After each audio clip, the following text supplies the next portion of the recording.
Bueno, pues buenos días y bienvenidos al segundo día de actividades del simposio Sumando Esfuerzos en la Lucha contra el Cáncer de Mama, que estamos organizando de forma conjunta entre la Fundación Cáncer de Mama y el INMEGEN, y en donde, como vimos en las actividades de ayer, pues se trata precisamente de esto, ¿no? De sumar esfuerzos desde la parte clínica y desde la parte de investigación para conocer mejor pues las características genéticas y genómicas que tiene los tumores de mama en la población mexicana.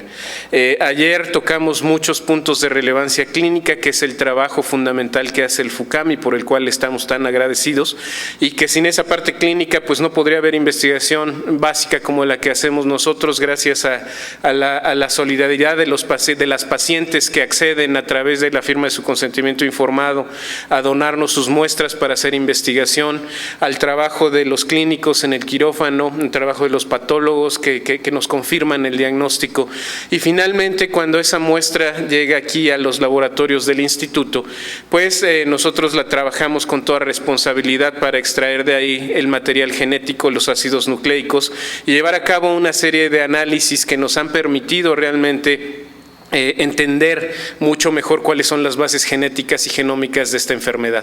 Gracias a esta colaboración, y como lo van a ver ustedes a lo largo del día de hoy, pues han surgido diversos trabajos de investigación que han sido publicados en diversas revistas de muy alto nivel y que realmente ponen a México en un excelente lugar en lo que se refiere a la caracterización genética de tumores de cáncer de mama en Latinoamérica.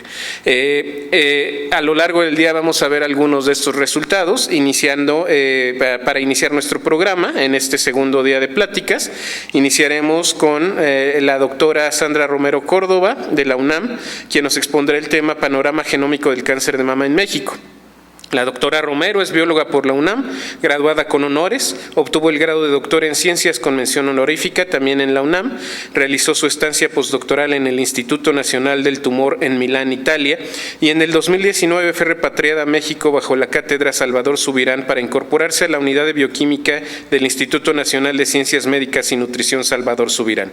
En el 2020 se incorporó al Instituto de Investigaciones Biomédicas de la UNAM y en el año 2020 fue una de las ganadoras de las becas L'Oréal UNESCO de la Asociación Mexicana de Ciencias, y en el 2022 fue acreedora al premio Rosenkrantz Roche en la categoría de Ciencia Básica, de hecho con el trabajo que nos va a presentar en esta ocasión.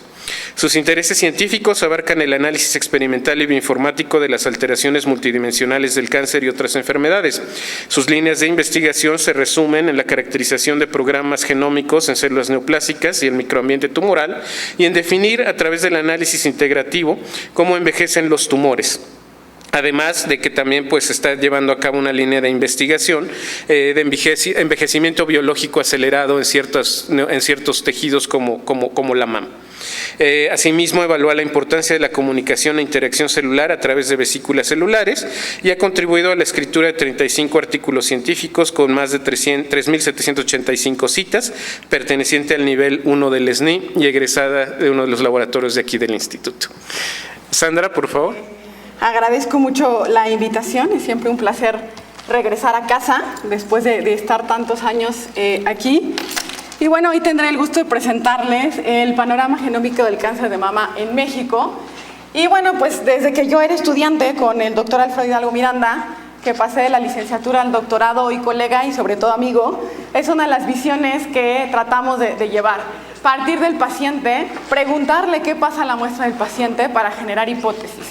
Y bueno, pues prácticamente lo que nosotros hemos estado haciendo es estudiar las ómicas del cáncer, que nos permitan a través de obtener la muestra del paciente, que decíamos entonces la colaboración con los centros clínicos, particularmente con el FUCAM, ha sido fundamental para nuestro trabajo, hacer biología computacional, análisis integrativos, análisis viendo qué es el estado del arte, cuáles son los mejores algoritmos, cómo combinar diferentes estrategias de análisis para llegar a una solución que finalmente podamos caracterizar funcionalmente y entender más allá de una imagen muy simple del cáncer, una imagen un tanto más compleja, más realista, más cercana a la realidad, y eventualmente, con mucha suerte y mucho trabajo, poder impactar en cómo se están tratando a los pacientes. De este modo, entonces, lo que estamos haciendo desde hace ya varios años es desnudar a la célula del cáncer. ¿Y cómo la estamos desnudando? A través de estudiar toda la información que está contenida en el DNA, en el RNA, en la epigenética y en otras ómicas que son interesantes para nosotros. En este momento vivir en este tiempo de revoluciones científicas y tecnológicas es súper excitante, ¿no?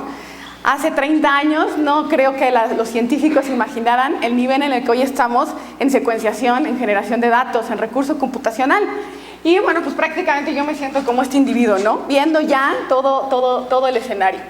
Pero estar en esta posición también enfrenta nuevos retos. Y uno de esos retos es que hay una desigualdad en la ciencia, una desigualdad que debemos reconocer, y particularmente en el estudio del cáncer hay una desigualdad en ciertos grupos poblacionales, ¿no? Entonces, no están bien estudiados grupos de poblaciones minoritarias, o yo no diría minoritarias, pero grupos más allá, fuera de los europeos, de estatus socioeconómico bajo y de algunas minorías, como por ejemplo la comunidad LGBTQ+. Entonces, bueno, pensando en esto, nosotros, bueno, pues lo que decidimos es estudiar cómo ocurre el cáncer de mama en las mexicanas. ¿Y por qué? Bueno, una de las primeras razones es que si nosotros vemos los datos que hay a disposición, como por ejemplo el TCGA o grandes proyectos como el MetaBric, en total tenemos 35 muestras que dicen hispanas no blancas, whatever it means.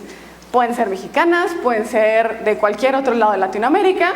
Y bueno, pues eso es a lo que se resume en cómo estamos siendo estudiadas las pacientes mexicanas en los consorcios internacionales. Y bueno, ustedes me dirán, bueno, ¿y qué tiene de especial la población mexicana, no? Pues dirán, ni modo que seamos extraterrestres. No lo somos, aunque yo lo dudé un poco hace unas semanas, ¿no? En la cámara, y creo que Patricio El Monero también dijo, pues quién sabe si lo somos. Pero bueno, no lo somos. Y bueno, una de las cosas es que históricamente tenemos eventos muy particulares que han marcado el mexicano actual, el genoma del mexicano actual, y uno de ellos evidentemente es la conquista de los españoles en 1521, que ha moldeado el genoma para tener una contribución principal de dos componentes ancestrales, el componente amerindio y el componente europeo, teniendo también contribución de asiáticos y africanos, pero en mucho menor medida. Entonces esto nos hace una población distinta. Y bueno, pues, me disculpan, yo tengo Mac y parece ser que el Windows no lo está queriendo ver. Entonces, bueno, una de las cosas que hemos visto, y sobre todo en los últimos días, hace una semana, se publicó este artículo encabezado por el doctor Moreno de Langevio, donde es el biobanco para entender, el biobanco mexicano, estudiar la genómica de estos pacientes y de estos individuos mexicanos para entender la población y cómo impactan esta variabilidad genómica en los aspectos médicos, ¿no? Entonces, bueno, él muy finamente y muy educadamente recapitula lo que a través de los estudios antropológicos y sociológicos vemos de la distribución geográfica del país, lo recapitula a nivel genético. Es decir, hay una gran heterogeneidad también en México, ¿no?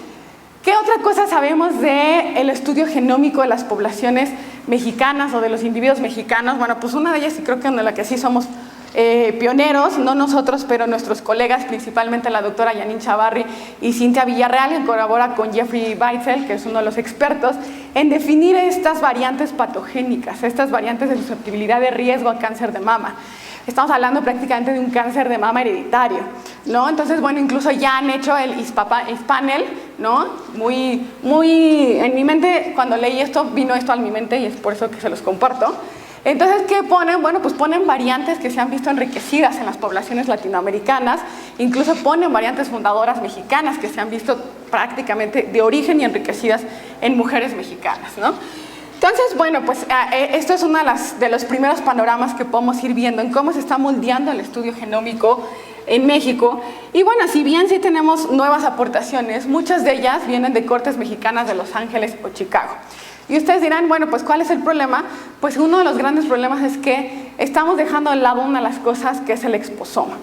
Es decir, a todo lo que estamos expuestos y a todo donde vivimos, nuestros hábitos de vida, nuestra cultura, nuestro nivel socioeconómico. Y pues ya lo decía el meme, ¿no? Imagínense ustedes vivir sin él, se compra, se vende cada mañana. ¿Qué sería de sus mañanas sin despertar con eso, no? O pues imagínense vivir sin con chamacos, ¿no? Entonces, bueno, pues la dieta, cómo vivimos, a lo que estamos expuestos, fuentes lumínicas, fuentes de sonido, va a afectar cómo nos enfermamos. Y estudiar nada más una población por el fondo genético es dejar de lado este gran efector en nuestra salud, ¿no? Y bueno, sin duda alguna, también seguramente ya lo comentaron ayer, el cáncer de mama ocurre distinto en las poblaciones mexicanas. ¿Qué es lo primero que vemos? Y esto es algo que me gustaría que por favor recordaran a lo largo de la plática, es que la edad de diagnóstico es 10 años antes que otras poblaciones europeas o de Estados Unidos. Significa que el promedio de diagnóstico en México es de 52 años, mientras que en las poblaciones de las mujeres en estas poblaciones es de 62. Desafortunadamente se diagnostica en etapas clínicas avanzadas y cada vez estamos viendo más pacientes jóvenes con tumores más agresivos desde el punto de vista biológico y clínico. Entonces, bueno, con todo esto que les he contado, es como hace más de 10 años surge este primer proyecto liderado por el doctor Alfredo Hidalgo Miranda, que tuvimos la oportunidad de publicar en el 2021 en Nature Communications. Y bueno, pues les voy a platicar un poco de lo que hicimos. Bueno, fue una colecta de aproximadamente 6 años, gracias al FUCAM, siempre abiertos, siempre dispuestos para brindarnos las muestras. Iniciamos colectando tejido fresco, porque cuando nosotros iniciamos la tecnología de secuenciación masiva iba apenas arrancando. Aún no podíamos, no sabíamos cómo analizar y cómo procesar muestras embebidas en parafina, que es el gran recurso de los hospitales, ¿no? Tienen bibliotecas de este tipo de tejidos. Con el paso de los tiempos avanzaron, ¿no? Pasó los años y avanzaron las tecnologías y los algoritmos y pudimos entonces incorporar también tejido embebido en parafina. Se obtenía también sangre periférica de la paciente e información clínica, todo esto dentro del marco de un consentimiento informado, de una aprobación ética por los diversos comités, tanto de FUCAM como de INMEGEN. Y estas muestras que les decimos, bueno, pues evaluamos las posibles alteraciones que puedan tener a nivel de DNA, particularmente mutaciones y variaciones somáticas en el número de copias y perfiles transcripcionales. Con esto teníamos 204 muestras, las cuales evaluamos a través de secuenciación masiva para hacer secuenciación de exoma completo, a través de arreglos para SNP6 y conocer el estado de las variaciones en el número de copias y la expresión a través de arreglos de GeneST. Entonces, bueno, lo que hicimos es que también comparar lo que nosotros estábamos viendo en nuestros datos con otras poblaciones a través de datos públicos. Estas son las poblaciones con las cuales los comparamos. Y bueno, uno de los primeros resultados es, pues vean cómo se da la ancestría calculada a través de los marcadores genéticos, donde vemos una contribución prácticamente 50-50% de los marcadores europeos y los marcadores nativos americanos de México, ¿no? Entonces, las primeras cosas que nosotros nos fijamos son las mutaciones. Y bueno, pues en realidad el cáncer de mama no es un cáncer que tenga muchas mutaciones. Esto se le llama tasa mutacional. No es un cáncer que preferentemente tenga alta tasa mutacional y es lo que vemos. El promedio aproximado va desde 0.7 o la media de mutaciones va desde 0.7 hasta 1.5 la tasa mutacional, mutaciones por megabase. Siendo esta una de las cortes con más mutaciones, y esto es importante porque, por ejemplo, esta es una corte de pacientes menores de 35 años, lo cual podría explicar por qué el cáncer a tan temprana edad. Nosotros estamos aquí, tenemos aproximadamente una media de 1.2. Lo que sí vemos es que cuando nosotros hacemos un corte de muestras hipermutadas, es decir, que sí tienen muchas mutaciones, sí vemos un enriquecimiento. En nuestra corte, el 8% de las pacientes evaluadas presentaban un tumor hipermutado, ¿no? ¿Qué puede representar esto? Bueno, pues no lo sé, prácticamente es algo descriptivo. Evidentemente, para poder decir que podría haber un mayor número de pacientes hipermutadas hay que ampliar este estudio, pero bueno, pues ahí hay algo que ya empieza a haber diferencias entre las poblaciones. Lo segundo, pues que siempre nos preguntamos es definir cuál es el perfil mutacional, es decir, cuáles son las mutaciones que son más representativas. Dentro de todas las que evaluamos, de todas las que definimos, cuáles son las más representativas. Y bueno, pues esto se le llama oncoplot y bueno, podemos ver aquí la frecuencia de cada una de las mutaciones en los genes. Cada una de las columnas son pacientes, entonces bueno, pues cada colorcito que vemos es un paciente que presenta esta mutación. ¿Cuál es nuestro top 3? Nuestro top 3, pues estos dos no nos llamó la atención, ¿no? Súper conocidos, súper reportados, casi todos los tumores van a tener estas mutaciones, ¿no? PIK3CA, un gen que tiene que ver con muchos mecanismos, entre ellos proliferación, TP53, un supresor tumoral, pero este sí nos llamó la atención, AKT1. Es reportado que está mutado en cáncer, pero lo que no está reportado es en la frecuencia en la que nosotros lo encontramos, ni tampoco está reportado como un gen significativo. La mutación que nosotros encontramos es prácticamente esta. Vean, de 11 pacientes, 10 tienen esta mutación. La mayor parte de los tumores que presentan esta mutación son receptores hormonales positivos, y cuando los comparamos contra otras poblaciones, lo que vemos es que pues, hay un enriquecimiento. Vean, esta es digamos que este fue un primer corte de caja de nuestra corte que publicamos en un Primate Nature, donde sigue siendo el que mayor porcentaje tiene de presencia de esta mutación. Y el resto, pues el más mutado son estas asiáticas, que es un 4%, ¿no?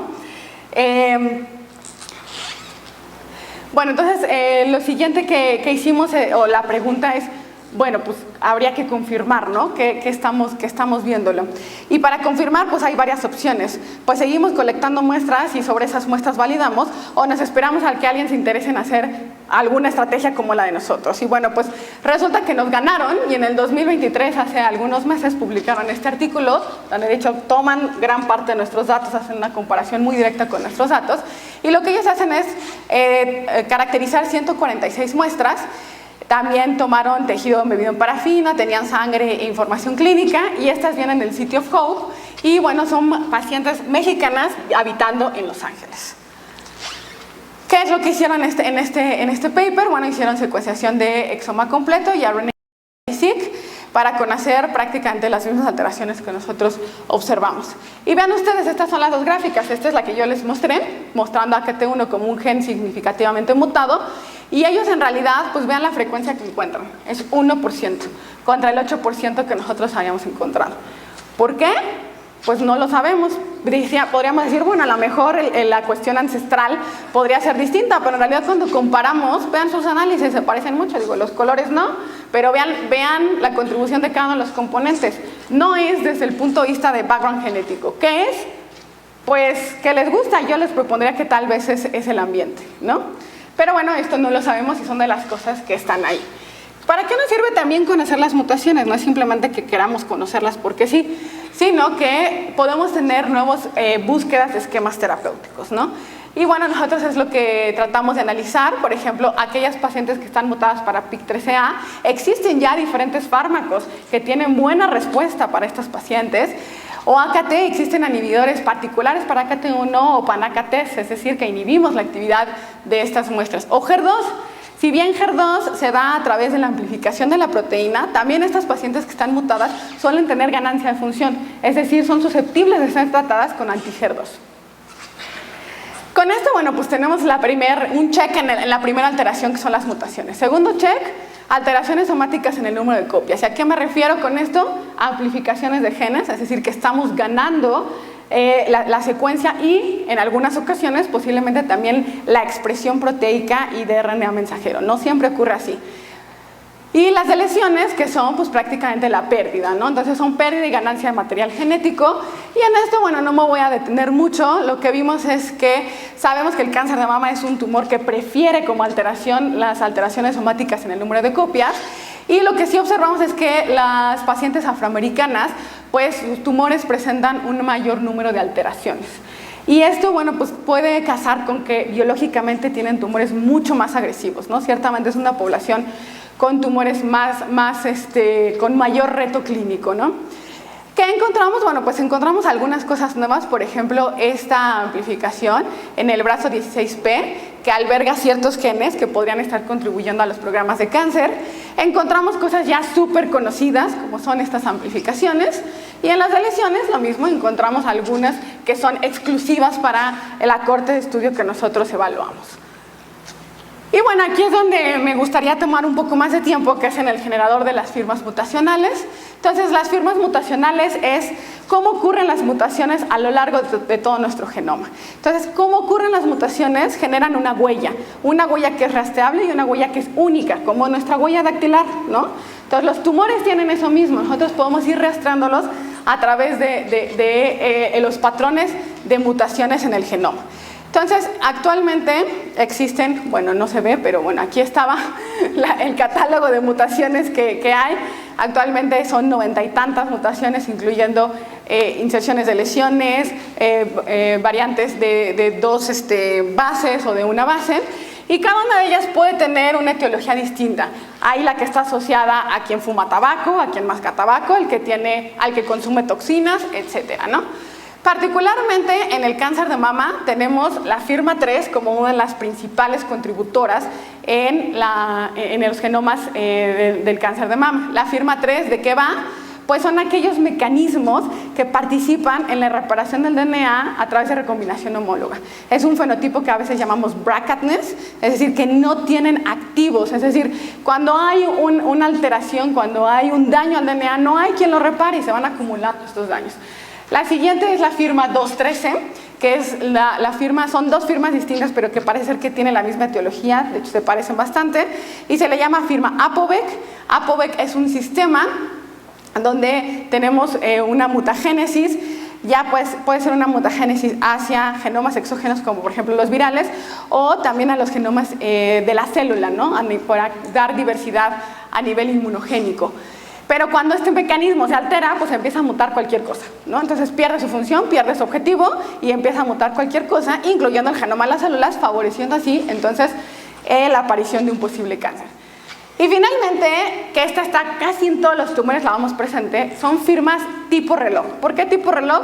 Porque van aumentando conforme vamos envejeciendo, ¿no? Entonces, entre más avanza nuestro reloj, supondríamos que más tenemos esto. Ahora, eso todo lo tenemos todos, ¿eh? Cada que soplamos la velita del pastel, no solo están soplándole por un año más, están soplándole como por 800 mutaciones más en su genoma, en cada una de sus células.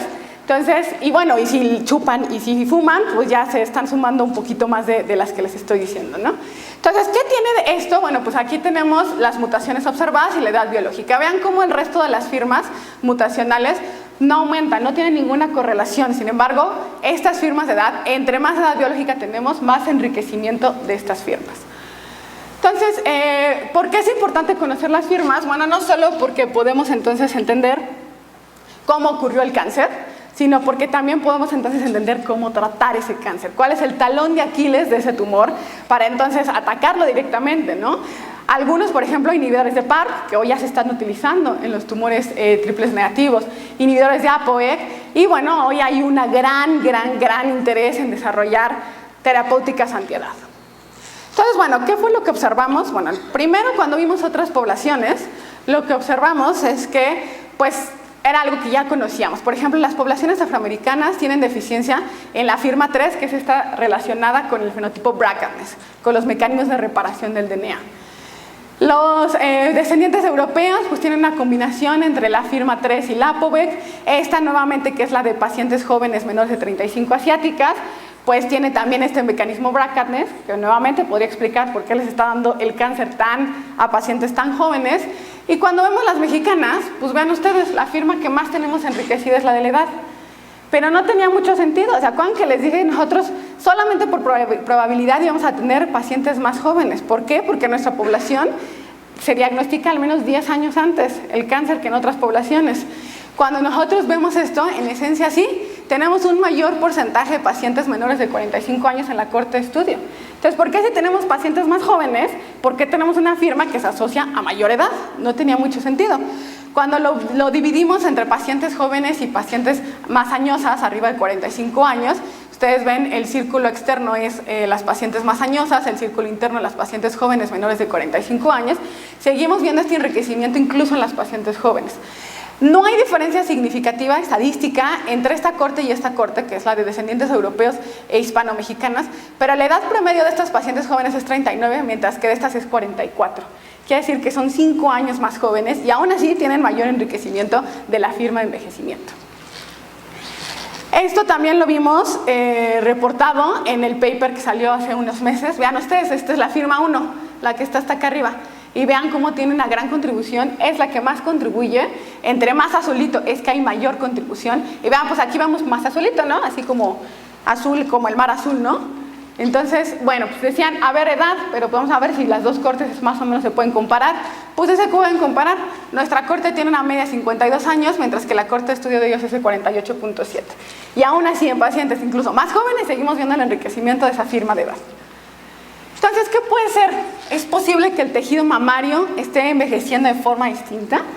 ¿no? Y hoy sabemos que no envejecemos igual a nuestra edad cronológica, ¿no? Nuestra edad cronológica es aquella que se marca en el pasaporte, es aquella que en nuestra acta de nacimiento dice, y la edad biológica es pues de acuerdo a cómo nuestras células están envejeciendo de acuerdo a nuestros hábitos. Entonces yo puedo tener una edad, pero mis tejidos pueden tener otra edad, ¿no?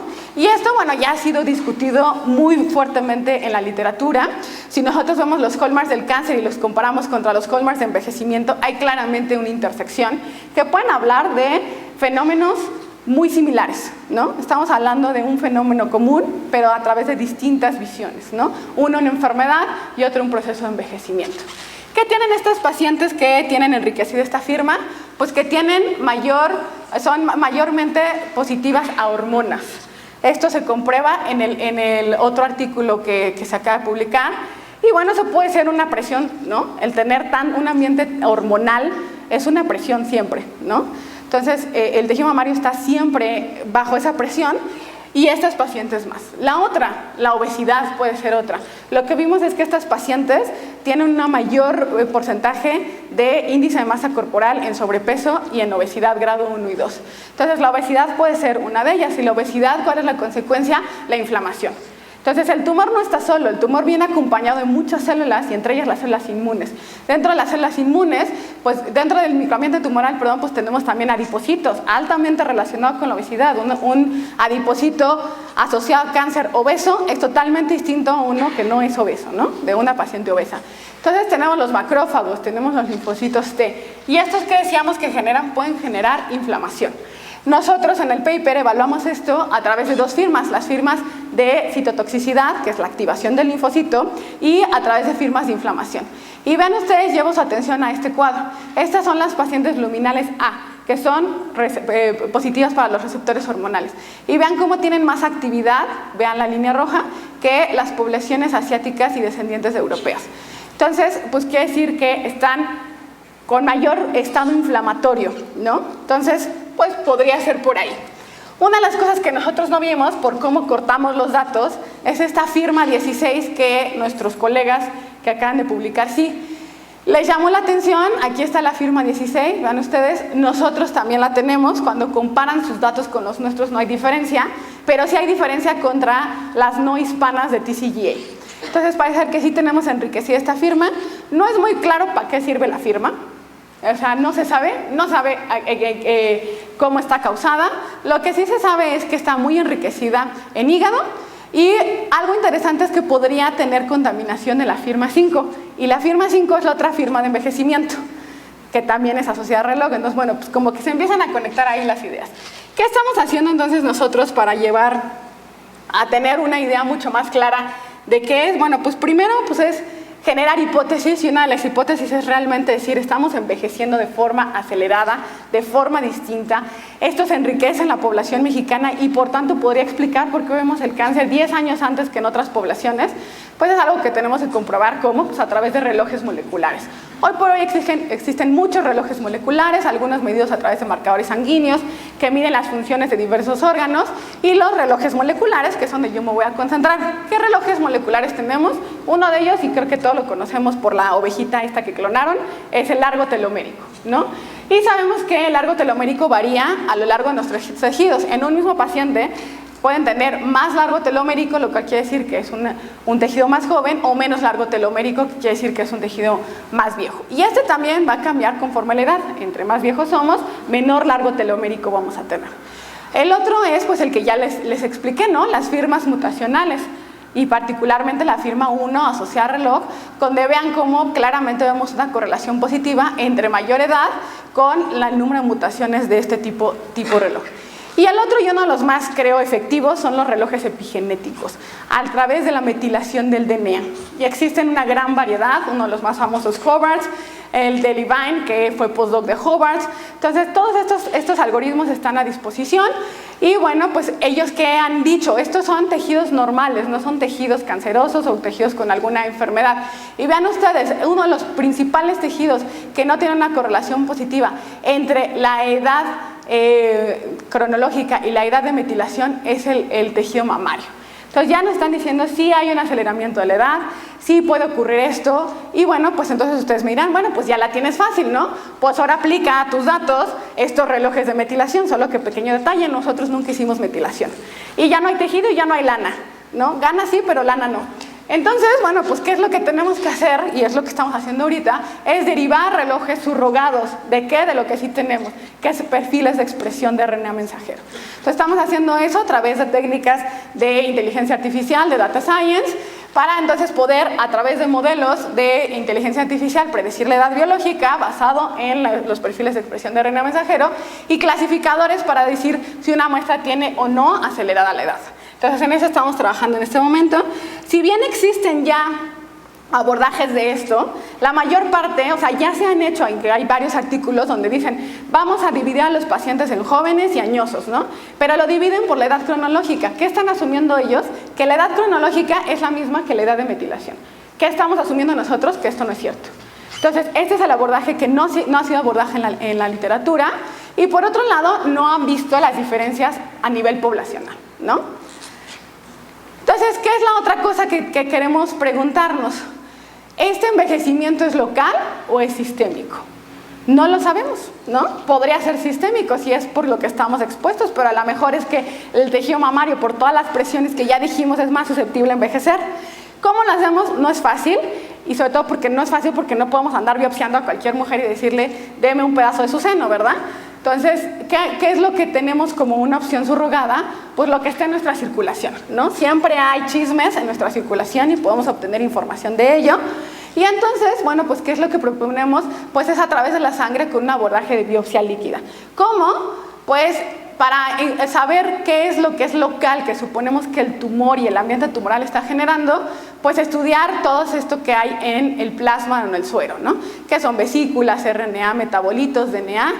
Y a nivel sistémico, pues glóbulos blancos del paquete leucocitario, ¿no? Entonces, sistémico es muy entre comillas, pero bueno, eso es a lo que podemos llegar, al menos digamos no cáncer, ¿no? Entonces, bueno, eso es lo que estamos también haciendo. Y bueno, yo quisiera ya ir concluyendo diciendo, saca el pecho por ellas. ¿Y cómo vamos a sacar el pecho por ellas? Pues lo platicábamos hace unos días, ¿no? Pues donando peso a peso ayuda mucho, donando nuestro tiempo con las pacientes. Las pacientes están súper interesadas en conocer su enfermedad, son súper activas. Entonces, si nosotros tenemos un conocimiento que les puede interesar a ellas, donando. Pero esta vez quiero invitarlos a realmente enfocarnos en hacer biobancos. Biobancos no de esfuerzos aislados, que son muy loables y son muy importantes, pero biobancos de esfuerzos institucionales, donde haya recursos, donde haya una directriz, donde haya una estrategia. ¿Por qué? Pues porque nos estamos atrasando, todo el mundo lo empieza a hacer, incluso África está anunciando ya sus biobancos, y nosotros, fuera del gran esfuerzo que está haciendo el equipo liderado por Moreno, pues no hay mucha claridad en cómo se están haciendo esos biobancos, ¿no? Entonces yo creo que como comunidad científica es muy importante que sí empecemos a empujar y a visibilizar que hay un hueco, no estamos haciéndolo y va a llevar años, no es algo que se haga de la noche a la mañana. Entonces, bueno, con esto quiero agradecer evidentemente a todas las pacientes que colaboraron con nosotros dándonos su tejido, a todos los médicos del FUCAM que siempre están súper dispuestos en apoyar nuestras ideas, que mueven mar y tierra para que podamos tener nuestras muestras, a la doctora Verónica Bautista, Felipe Villegas y Alberto Tenorio. En ese momento la doctora Eva Rubalcaba todavía no estaba, pero ya se ha sumado también a nuestro equipo. Esperemos que en el próximo paper, claro que sí, esté también dentro de nuestros colaboradores. Al equipo, y esta la saqué del baúl de los recuerdos, estábamos todavía en Zafiro, tendrá, no sé, 10 años probablemente esta foto. Entonces, bueno, pues a Luis Alfaro, a Rosa Rebollar, a Alfredo Hidalgo, a Iván, que la colaboración nos llevó hasta casarnos, imagínense, ¿no? Entonces, vean con quién colaboran, porque hay riesgos. A Juan Carlos Fernández, que nos apoya en la parte de ancestría, es un experto en hacer este tipo de análisis. Y bueno, obviamente a mi laboratorio en esta nueva parte donde estamos haciendo ya las hipótesis. A nuestras fuentes de financiación que no mencioné anteriormente, al IMEGEN, CONACYT y la Fundación SLIM. Y bueno, aquí están mis contactos por si alguien tiene algún interés en poder platicar, colaborar. Y bueno, pues cualquier sugerencia, comentario, estoy totalmente dispuesta a platicar con ustedes en el largo del día. Muchas gracias. La charla para la cual me invitaron es la genómica de genes largos no codificantes en cáncer de mama. Esta charla, la primera parte es explicarles qué son los largos no codificantes y por qué es importante su estudio. Y después la parte de las herramientas que se han usado para su análisis y los resultados que se han obtenido en el INMEGEN con el uso de estos largos no codificantes y con colaboración con el FUCAM. La agenda de hoy es un poquito de cáncer de mama, que prácticamente ayer los compañeros del FUCAM ya expusieron la epidemiología, tratamiento y diversos abordajes clínicos. Después un poco de qué es la genómica y transcriptómica, los largos no codificantes, qué son, su importancia, las implicaciones en cáncer de mama, la investigación actual de estas moléculas en cáncer de mama, aplicaciones clínicas y las conclusiones y retos que tenemos para el futuro. Esta imagen la mostró ayer el doctor Villegas, en donde pues el cáncer de mama en México, según Globocan en el 2020, pues es un reto en salud pública porque la incidencia, los casos nuevos detectados en el 2020, pues la mayor parte, de hecho ocupa el primer lugar de casos detectados en el 2020 en cáncer, ¿no? O sea, 15% de todos los tumores diagnosticados en México pues fueron de mama. De aquí una de la importancia de los estudios que se pueden hacer de investigación acerca de la biología y las aplicaciones clínicas de diversas moléculas como los largos no codificantes. Esto es prácticamente para recordar la diferencia entre genoma, transcriptoma y proteoma, que son las ómicas en las que el INMEGEN se ha enfocado hacia el estudio, por ejemplo, de diversos tipos de tumores como en cáncer de mama. En el dogma central de la biología molecular, el ADN se transcribe a RNA y después ese RNA se expresa en proteínas. El conjunto del ADN que tenemos en las células es el genoma y el genoma se transcribe en RNA y eso es el conjunto de RNA, es el transcriptoma. Después ese RNA que se expresa en proteínas, pues le conocemos como el proteoma. Esta charla se titula el genoma de los RNAs largos no codificantes, pero yo voy a hablar un poco más del transcriptoma de los RNAs largos no codificantes, ya que las principales aplicaciones, tanto biológicas y posiblemente clínicas, pues se han dado principalmente en el transcriptoma, ya que estamos hablando pues de RNA y cómo se está expresando. De manera general, el genoma yo lo asocio como si fuera un instrumento, que es un instrumento fijo, aparentemente, como lo puede ser un órgano musical que está en las iglesias, que tiene pues las flautas, teclas, y este genoma, pues, y haciendo esta analogía, pues es muy parecido en todas las células de nuestro organismo. A lo mejor una puede tener más mutaciones que otras, pero en realidad las instrucciones pues son las mismas, ¿no? El transcriptoma es una comparación de lo que puede hacer este órgano musical en leer partituras distintas, ¿no? O sea, un solo órgano musical puede, con un operador, pues puede tener diferentes expresiones musicales, ¿no? Diferentes partituras, dependiendo, por ejemplo, en el cuerpo, en qué sitio esté, en qué momento del tiempo se esté expresando este genoma. Entonces, el transcriptoma es la expresión del genoma que tenemos todos, ¿no? Y algo muy interesante es que el genoma, pues prácticamente se transcribe casi todo se convierte en RNA, el 98% del genoma se transcribe en RNA, lo que le llamamos el transcriptoma, pero algo muy interesante es que de todo eso que se transcribe, o de todo el genoma que se transcribe, solamente el 2% codifica para proteínas. Entonces el resto, que es 96 o 98%, pues sí se transcribe en RNA, pero es un RNA que no tiene una función codificante de proteínas, ¿no? Actualmente sabemos que hay cerca de 19,000 proteínas, pero ustedes dirán, bueno, el genoma, ¿por qué está transcribiendo RNA que no va a hacer proteína, ¿no? Entonces, lo que se ha visto es que pues este RNA tiene funciones muy importantes en la regulación de la expresión de las proteínas. De hecho, entre más complejo, bueno, no entre más complejo sea un ser vivo, sino entre más en la escala evolutiva es más lejana esté de un origen en común, pues el genoma es más, contiene más RNAs no codificantes, lo cual quiere decir que tiene una regulación más fina de los genes que sí se expresan como las proteínas. Hay 4 tipos principales de RNA a los que nos vamos a enfocar hoy es a los RNAs largos no codificantes, que si se cuentan todos los transcritos distintos del genoma humano, pues el 32% de todos esos transcritos son RNAs largos no codificantes y actualmente se conocen cerca de 19.922 transcritos distintos. Para hacer una comparación de genes codificantes de proteínas, pues se conocen 19.300, ¿no? Más o menos es un número pues parecido. Hace algunos años los genes codificantes superaban en número a los largos no codificantes, pero ahora esto se invirtió. Estos son datos del GeneCode, que es un consorcio que hace este tipo de anotaciones del genoma. Los largos no codificantes son RNAs largos, por eso el nombre, de más de 200 bases hasta 10.000 bases de tamaño. El tamaño promedio de un gen codificante de proteínas son 2 kilobases, 2.000 bases, 2 a 3.000 bases. Entonces, estos RNAs largos, como podemos ver aquí en esta imagen, pues forman estructuras secundarias y tridimensionales, lo que les permite interactuar con un sinfín de moléculas dentro del núcleo o del citoplasma. Existen, como ya les comenté, cerca de 20.000 largos no codificantes y 58.000 transcritos, o sea, un solo largo no codificante puede tener diferentes variantes. Esto básicamente es un poco más de biología molecular. Se transcriben de forma distinta a los RNAs mensajeros.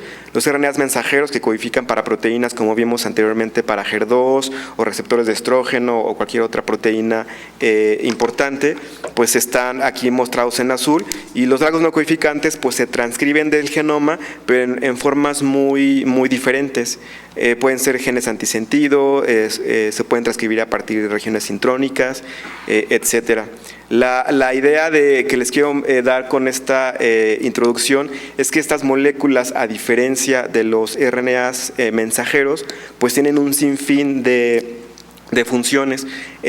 Por ejemplo, hablábamos anteriormente, Sandra hablaba en su charla de, por ejemplo, proteínas como HER2 que están involucrados en cáncer de mama, pues es un mensajero o una proteína. Los largos no codificantes un largo no codificante puede regular la función de un gran número de proteínas, de aquí la importancia, ¿no?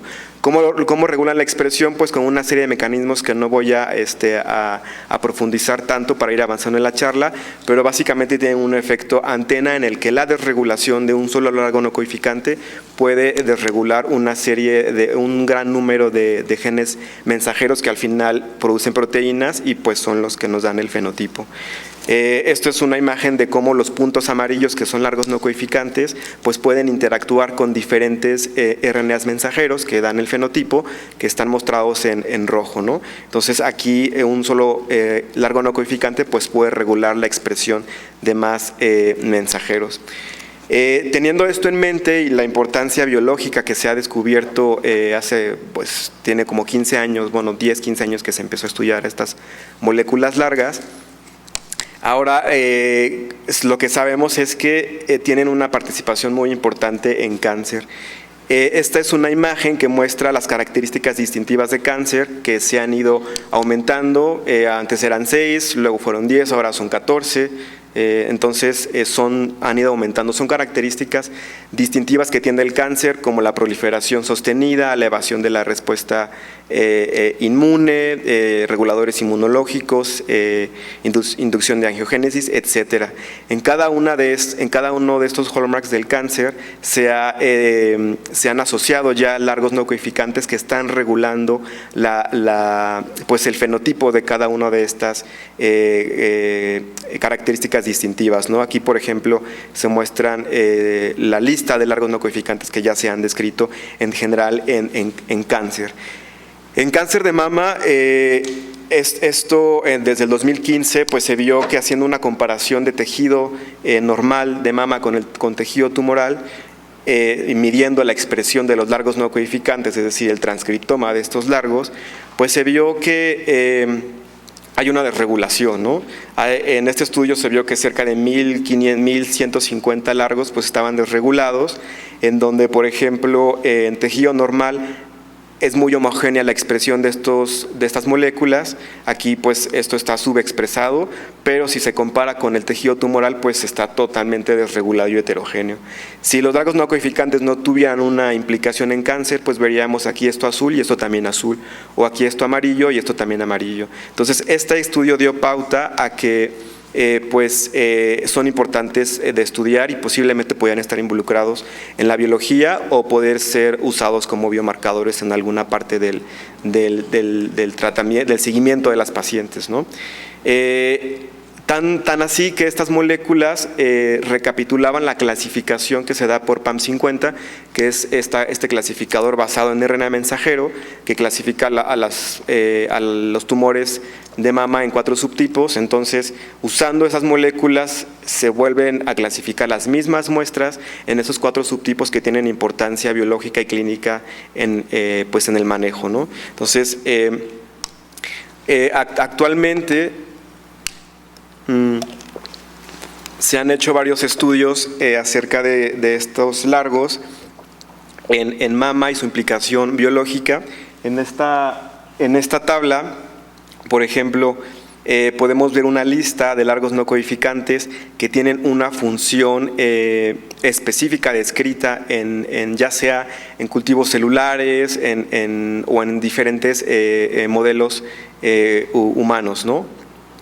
Estos largos no codificantes que se muestran aquí pues tienen diferentes procesos, están implicados en diferentes procesos biológicos en el tumor de mama o en las células de mama. Por ejemplo, en la transición epitelio-mesénquima, en la metástasis, proliferación celular, ciclo celular, inhibición de apoptosis, etcétera. Dependiendo de si la tasa de expresión del largo no codificante está a la alza o a la baja, pues es la posible función que podrían tener estas moléculas en la biología del tumor, ¿no? Esta es una tabla en la que me le voy a dedicar un poco más de tiempo. Ya pues en el Instituto Nacional de Medicina Genómica, en el Laboratorio de Genómica del Cáncer, donde el titular es el doctor Alfredo Hidalgo, pues empezaron a hacer varios trabajos de investigación acerca de la participación de estas moléculas en cáncer, ¿no? Y cuando yo hice el doctorado en el laboratorio, pues había varios compañeros que estábamos interesados, y el laboratorio y el doctor estaban interesados, el doctor Alfredo, interesados en describir cuál era la función de estos largos no codificantes, ¿no? Entonces, en colaboración con el FUCAM y en una colecta de muestras desde a partir del año 2000, bueno, para largos no codificantes 2012 hacia adelante, 2013, pues se describieron varios largos no codificantes. Por ejemplo, en un primer estudio, que fue el primer estudio que se hizo en el laboratorio de este tipo de moléculas, se describió, esto ya está publicado en revistas internacionales, este largo no codificante descrito por Freddy Beltrán Anaya, un compañero de doctorado que ahora es investigador en la Universidad Autónoma de Guerrero. Él describió este largo no codificante como un inmunomodulador del cáncer de mama triple negativo, en donde observó en modelos celulares que su alteración promueve migración, invasión y resistencia a muerte celular. Posteriormente, bueno, aquí hay más trabajos de INMEGEN, pero me voy a enfocar a los que trabajamos en colaboración con FUCAM. Un siguiente trabajo, de hecho este es mío, en el año igual 2020, al final de mi doctorado, en colaboración. Esto es importante mencionar que el laboratorio era muy colaborativo, entonces todos nos involucrábamos en los proyectos de este tipo de moléculas. Yo escribí, por ejemplo, este largo no codificante exclusivamente detectado en el subtipo enriquecido en HER2, un subtipo pues con una sobrevida muy baja comparado con los subtipos luminales, en donde vimos que este largo no codificante, que curiosamente se encontraba dentro de la zona de amplificación de HER2, cuando se expresaba en modelos celulares, incrementaba la proliferación de estos modelos celulares y disminuía la apoptosis, dos características distintivas de cáncer, ¿no? Esto se publicó en el año 2020. Posteriormente se iban añadiendo más estudiantes de doctorado al laboratorio del doctor Alfredo, y entonces Magdalena Ríos Romero, que también ya se graduó de doctorado, ahora está haciendo un postdoc en el Instituto Karolinska. Ella describió este largo no coeficiente de sentido, FAM83H, como un posible marcador pronóstico para pacientes con receptores positivos estrógeno y progesterona.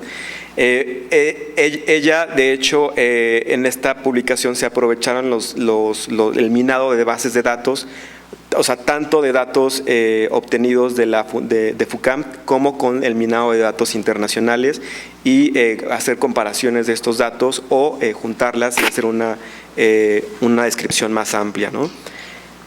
Luego, posteriormente, pues vino la pandemia. Un poco ahí pues no se pudo hacer mucho porque el INMEGEN se dedicó a eso. Bueno, nos dedicamos a hacer pruebas COVID y vigilancia de variantes, pero después empezó a retomar esta descripción de estas moléculas en el laboratorio de genómica del cáncer, y Cisneros Villanueva en el 2021, una compañera también de doctorado, describió al link 00460 igual en muestras de pacientes del FUCAM, en las muestras de los tumores de las pacientes del FUCAM, y este link 00460 pues resultó ser un regulador inmunogénico y un posible factor pronóstico en subtipo basal-like.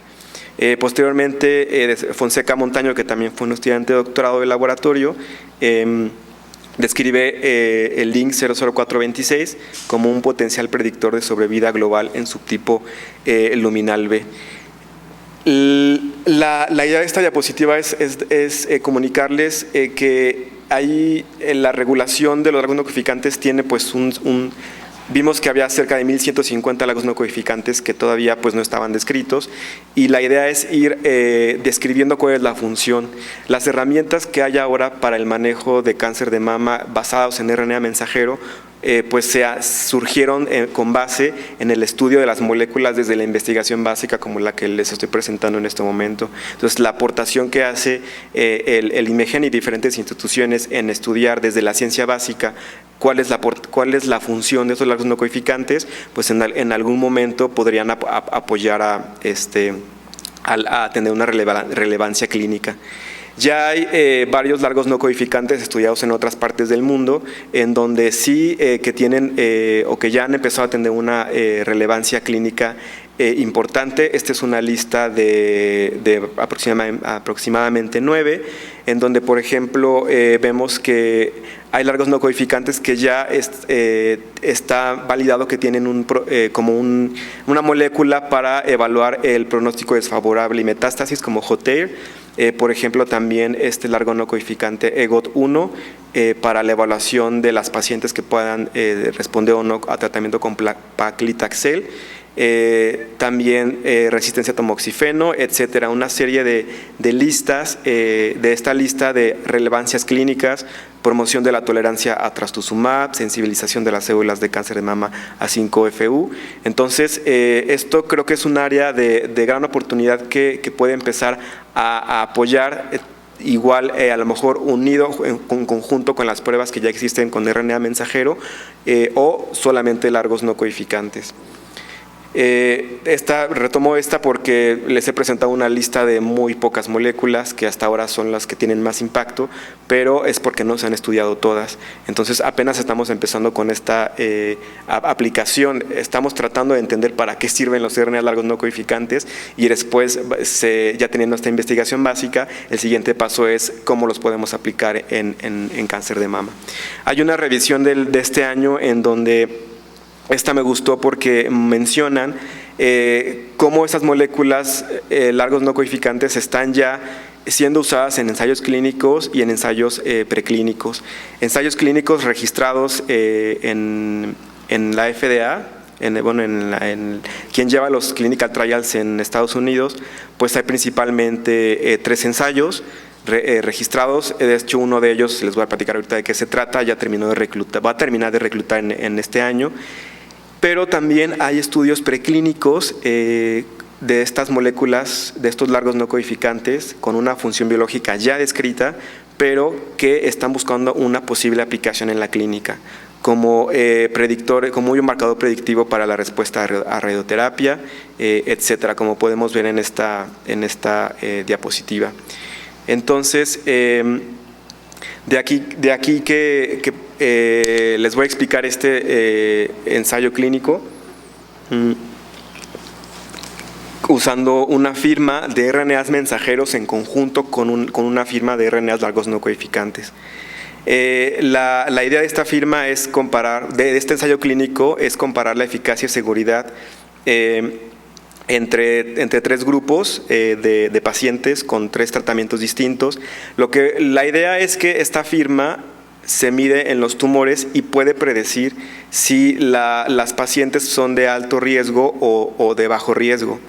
Entonces, usando esta firma, se tiene un grupo A de alto riesgo que se trata con este tratamiento, el grupo B que también es de alto riesgo pero se trata con un tratamiento con menos fármacos, y un grupo C de bajo riesgo. Estos 3 grupos fueron determinados gracias a la firma de RNA mensajero y largo no codificante. Esto es un estudio abierto multicéntrico prospectivo que incluye pacientes triple negativo con carcinoma ductal invasivo. La principal meta es evaluar la supervivencia libre de enfermedad a 3 años usando este predictor de riesgo basado en la firma de largos no codificantes, y también pues medir seguridad y supervivencia libre de recurrencia y supervivencia global a 3 años. La parte molecular es una PCR en tiempo real en las muestras tumorales de todos los pacientes, y se predice el riesgo de recurrencia utilizando la firma de RNA mensajero y RNA largo no codificante. Al hablar de una firma de PCR en tiempo real, quiere decir que ya hay estudios anteriores en los que se hicieron perfiles globales de todos los largos no codificantes, y pues de alguna forma que seguramente está patentada se describe una firma que se puede medir en PCR en tiempo real, ¿no? Una firma pequeña. De hecho, eso es lo que hacia allá va, ¿no? Este ensayo clínico. Inició en el 2015 y pues termina este diciembre, y pues seguramente veremos qué resultados próximamente van a publicar y cómo aplicaron esta firma de RNAs largos no codificantes. Ya para terminar, yo rescato 5 puntos importantes de esta charla y en general de lo que quiero darles a comunicar. Primeramente, la importancia de la investigación genómica. La investigación genómica ya se ha demostrado que es fundamental en la lucha contra el cáncer de mama. Ayer, por ejemplo, se mostraba firmas moleculares basadas en RNA mensajeros como MammaPrint o Oncotype, que pues ya están disponibles comercialmente y se usan para seleccionar el mejor tratamiento para las pacientes. Esto nos ha permitido comprender mejor la biología subyacente de la enfermedad, y pues en particular ahora lo que sigue es cuál es el papel que tienen estas moléculas largos no codificantes en el desarrollo y progresión pues del cáncer, en la parte biológica, y luego cómo las podemos ir aplicando en la parte clínica. Yo no dudo que en algunos años ya haya más firmas comerciales que incluyan a estas moléculas. Por lo que de ahí sale el segundo punto, el potencial que tienen esas moléculas para ser usadas como apoyo durante el seguimiento de las pacientes con cáncer de mama, y también en otros tipos de tumores, no solo en cáncer de mama. Destaco también la colaboración entre el FUCAM y el IMEGEN, que es esencial, ha sido esencial para avanzar en la investigación genómica del cáncer de mama, como vamos a ver, como vimos en la charla de Sandra y en las siguientes charlas que vamos a estar viendo. Los largos no codificantes, claro que tienen un potencial como biomarcadores en el pronóstico del cáncer de mama. Seguramente, de hecho ya hay más ensayos que están registrados, no los presento aquí, ensayos clínicos que están registrados usando estas moléculas que apenas están comenzando a hacer el reclutamiento. Entonces vamos a ver después qué va sucediendo. Y bueno, el desafíos y perspectivas futuras es que el trabajo en conjunto, tanto de la parte clínica como de investigación, es importante, y que ambas partes conozcan un poco de lo que se hace en la parte contraria. O sea, que los clínicos sepan que los investigadores que estamos en el INMEGEN o en cualquier otra institución, pues podamos apoyar a resolver problemáticas que están afuera del INMEGEN, ¿no? O sea, aplicar el conocimiento que tenemos aquí para pues apoyar al manejo del paciente, ¿no? Que es al final pues lo que todas las áreas biológicas deberíamos de buscar. Y bueno, estos son los desafíos y las oportunidades que podemos ir subsanando durante el trayecto. Y pues la idea es encontrar también pues soluciones innovadoras, ¿no? Básicamente, agradecimientos. Siempre ponemos pues a las instituciones, y básicamente ya sabemos a quién agradecer aquí: al Instituto Nacional de Medicina Genómica, al INMEGEN, a los laboratorios que han hecho estas investigaciones, al Laboratorio de Genómica del Cáncer, pero también una parte muy importante es a las pacientes que han consentido y aceptado participar en los proyectos de investigación que aquí se han presentado y que se van a presentar. Es importante, si en algún momento ustedes tienen la oportunidad de participar en algún ensayo clínico o protocolo de investigación, pues es muy importante también en conjunto para avanzar, ¿no?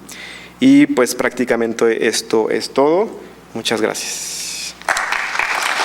Pero qué bueno que están acá para pues compartirles un poquito de la información que estamos generando en el instituto en colaboración con el FUCAM. El principal objetivo de este simposio fue, como lo dijo la doctora Sandra Romero hace un momento, es: vean ustedes que sí estamos trabajando, que los impuestos están aquí, que necesitamos su ayuda para entender mejor cómo es que funciona esta enfermedad y de qué manera este conocimiento puede ayudar a mejorar la sobrevida de nuestros pacientes, y si podemos impactar también en la incidencia, en que se reduzca la incidencia de la enfermedad, pues eso sería fantástico. Es lo que todos aspiramos, ¿verdad? Entonces he decidido llamar esta charla de esta manera porque la mayoría de la investigación que se ha realizado en cáncer de mama ha sido en función de lo que hay en el núcleo de la célula, el DNA, ¿no? Y las proteínas. Pero sabemos que una célula es mucho más compleja que esto. Una célula tiene muchas otras estructuras que son altamente fundamentales para que pues haya vida, ¿no? Y en ellos, pues en estos órganos están las mitocondrias. ¿Quiénes son las mitocondrias? Vean ustedes en esta pintura de lecciones de anatomía del doctor Tulp, que se pintó en el siglo XVI, ustedes pueden ver aquí un cuerpo inerte, ¿no? Todas las células que están contenidas en ese cuerpo tienen DNA, y el DNA pues es lo que determina la estructura de cada uno de los organismos. ¿Qué le falta para que esté vivo? La energía, ¿no? Entonces la energía es sinónimo de vida. ¿Y de dónde conseguimos esta energía? Pues todo el mundo lo sabemos, ¿verdad? De lo que consumimos. Pero bueno, y ya me comí una manzana esta mañana. ¿Cómo se va a transformar esa manzana en energía para que yo me esté moviendo o para que ustedes estén escuchando, etcétera? Todo eso ocurre a través de la mitocondria. Ya saben ustedes, la mitocondria, a través de estos procesos del ciclo de Krebs y a través de que los electrones que se liberan en este proceso de ciclo de Krebs, el transporte de ellos a través de la membrana de la mitocondria va a derivar en la formación de una molécula que es altamente relevante, que es el ATP, ustedes lo conocen, y ella se va a traducir en energía. Y esto es exactamente lo que necesitamos para vivir, ¿verdad? Entonces, por eso a la mitocondria se llama la central eléctrica de la célula. Aquí es una caricatura en donde estamos viendo a una mitocondria como una planta de generación de energía que, bueno, está sometida a diferentes elementos que la pueden lastimar, pero afortunadamente el organismo tiene mecanismos que ayudan a reducir esos daños que genera la exposición a agentes químicos, a radiación, etcétera. Entonces, en la mitocondria se generan, por cada mitocondria se generan cerca de 2 volts. Eso es un dato muy interesante. ¿Cuánto es 0.2 volts? Dije 2 volts, pero es 0.2 volts. ¿Cuánto es 0.2 volts? Como que no tenemos una idea, ¿no? Pero si pensamos en que un radio o estéreo de un auto requiere de 12 volts para funcionar, nosotros pensaremos que necesitamos aproximadamente 60 mitocondrias para echar a andar un radio. Entonces ya tenemos una idea de cuánta energía está generando una mitocondria. Ahora, ¿de dónde surgieron estas? Ya seguro muchos de los que están aquí conocen la teoría de simbiosis de Lynn-Margulis, ¿verdad? Que se propuso en la década de los 80. ¿Cuál fue esta propuesta? Pues que había células que eran muy primitivas, ¿no? Que se encontraron a lo largo de su paso unas bacterias que fueron imbuidas por esta célula primitiva, y eso generó uno de los equipos más exitosos en la historia. Bueno, pues es la base de lo que somos acá, de la diversidad biológica que existe en este planeta. Esperamos que nuestros esfuerzos FUCAM-INMEGEN pues lleguen, digo, no va a llegar algo como eso, pero que lleguemos alguna vez a curar a los pacientes con este conocimiento. Ellos lo hacen con todo lo que ya saben, ¿verdad? Pero nosotros con nuestras investigaciones queremos coadyuvar a ese esfuerzo enorme que ellos están realizando. Entonces, ¿qué más sabemos de las mitocondrias? Cada célula tiene hasta 2000 mitocondrias, esto dependiendo de la función de ese tejido. El cerebro requiere de más energía, 20% de la energía de nuestro organismo se va al cerebro para cumplir con sus funciones. Otra cosa que sabemos es que las mitocondrias son tan abundantes dentro de una célula que representan el 40% del citoplasma y el 20% del volumen total de una célula. Nosotros estamos tan llenos de mitocondrias, o las mitocondrias forman parte de nosotros en un 10% de nuestro peso corporal. Entonces necesitamos muchísima energía, de ahí que estas células, organelos son tan relevantes. Ahora, se sabía desde hace algún tiempo que las mitocondrias son importantes para la generación de esta molécula de ATP, la molécula de la energía, ¿verdad? Pero ahora se sabe también que tiene muchas más funciones. Participan en procesos inmunes, generan moléculas que inducen y promueven el desarrollo del cáncer, también participan en diferentes procesos de señalización, en la síntesis de fosfolípidos, y también incluso se ha descrito que podrían estar contribuyendo a la reprogramación de las células STEM, las células hematopoyéticas, o desde los inicios tempranos del desarrollo embrionario. Entonces, pues ya dimos un panorama global de por qué tenemos que estudiar a las mitocondrias. Hay investigación de mitocondrias en cáncer de mama y en otro tipo de neoplasias, pero sí no está no se han invertido tantos esfuerzos, ¿no? Y sabemos que pues tienen una gran contribución. Entonces, otros aspectos que conocemos de las mitocondrias y que las hacen muy interesantes es que estas tienen su propio genoma. Y es una molécula de DNA muy pequeñita, de 16.569 pares de bases, pero que tiene una estructura distinta al del núcleo. En el núcleo, como ustedes saben, el DNA está organizado en cromosomas, pero en la mitocondria esta está en forma de un círculo. Y casi todo lo que hay dentro de ese DNA de la mitocondria se traduce en proteínas. Y estas proteínas son esenciales para la cadena de fosforilación oxidativa, a través del cual van a pasar los electrones para la formación de la molécula de ATP.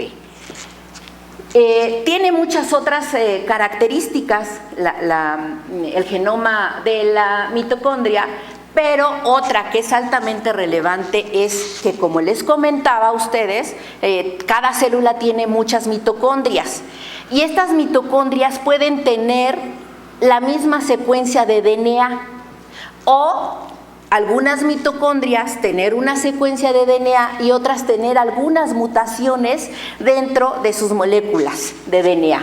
Y este fenómeno, la coexistencia tanto de mitocondrias con moléculas de DNA sanas o con moléculas de DNA mutadas, se conoce como heteroplasmia. Esto es muy importante porque se ha visto que pueden estar algunas mitocondrias mutadas dentro de una célula, y dependerá de cuál sea la proporción de estas para que se presente o no una enfermedad. Es decir, puede haber mutaciones en el 5% de las mitocondrias, y de hecho todos nosotros tenemos mutaciones en nuestras mitocondrias. Pero no pasa nada. Pero ¿qué tal que esas mitocondrias mutadas ahora aumentan en proporción y ya ahora tenemos 50% en ese tejido?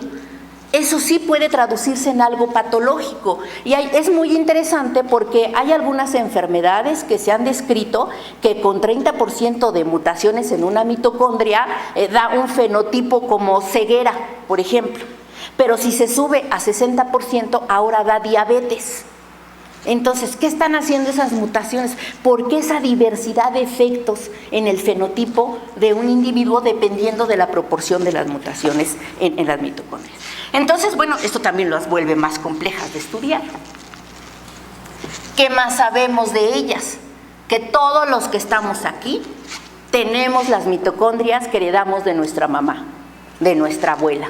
Bueno, si todos los que estamos aquí, bueno, eso es lo que ocurre, y se sabe que en algunos casos algunos individuos pueden tener mitocondrias del papá, pero esto se traduce en una enfermedad, e incluso dependiendo del número de mitocondrias que pueden estar en el cigoto, que pueden ser del padre, si hay una gran cantidad por alguna anomalía, pues esto no es viable, el cigoto no es viable.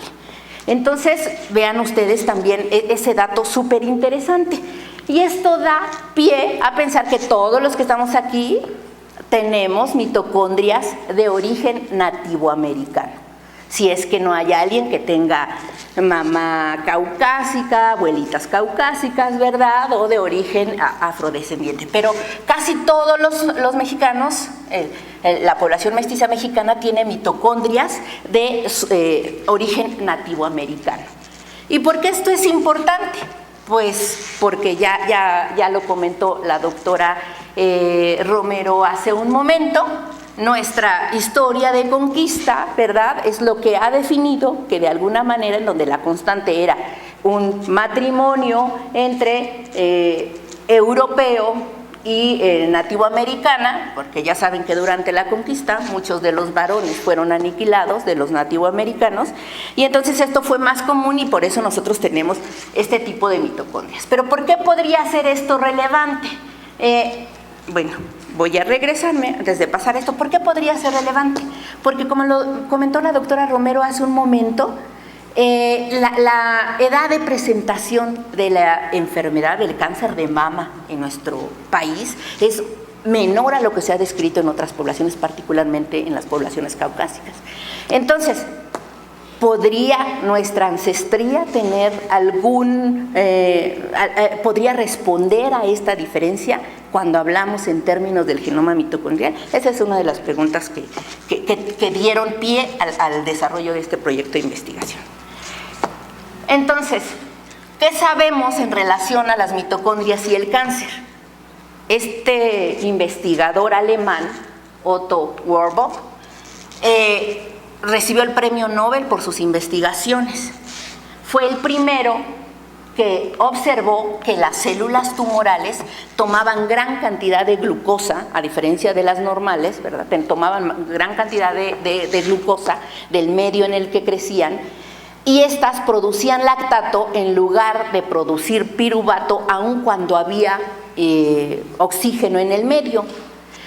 Y posteriormente observó que este fenómeno estaba explicado de alguna manera por alteraciones en la mitocondria. De hecho, las células tumorales cambian su metabolismo para responder a estas demandas de energía. Tienen que estar proliferando y proliferando, ¿verdad? Y se requiere de mucha energía. Entonces, las mitocondrias tienen que modificarse en número o adquiriendo mutaciones que las hacen más activas para generar más energía y responder a esto. Ahora también sabemos que las mitocondrias están contribuyendo en diferentes procesos que conducen al desarrollo del cáncer. Sabemos que las especies reactivas de oxígeno generan mutaciones en las mitocondrias a la vez que generan mutaciones en genes supresores de tumor o oncogenes, y que estas mutaciones en las mitocondrias van a aumentar las especies reactivas de oxígeno, y eso a su vez va a aumentar el número de mutaciones en las células tumorales, y muchas de estas mutaciones van a hacer que las células proliferen más, ¿verdad? Sabemos también, ya les comentaba, que hay una reprogramación metabólica de las células tumorales para responder a todas estas demandas de energía. Se ha demostrado que también contribuyen a los procesos de dispersión de las células neoplásicas, en particular en este fenómeno de transición epitelio-mesénquima. Entonces, no solo es que induzcan su proliferación, sino también le dan propiedades a las células tumorales para invadir otros tejidos. De hecho, hay experimentos muy interesantes en donde han visto que si a una célula tumoral le quitan todas las mitocondrias y le ponen mitocondrias de una célula sana, esta célula tumoral pierde su capacidad proliferativa. Y al revés, una célula que es normal, si el núcleo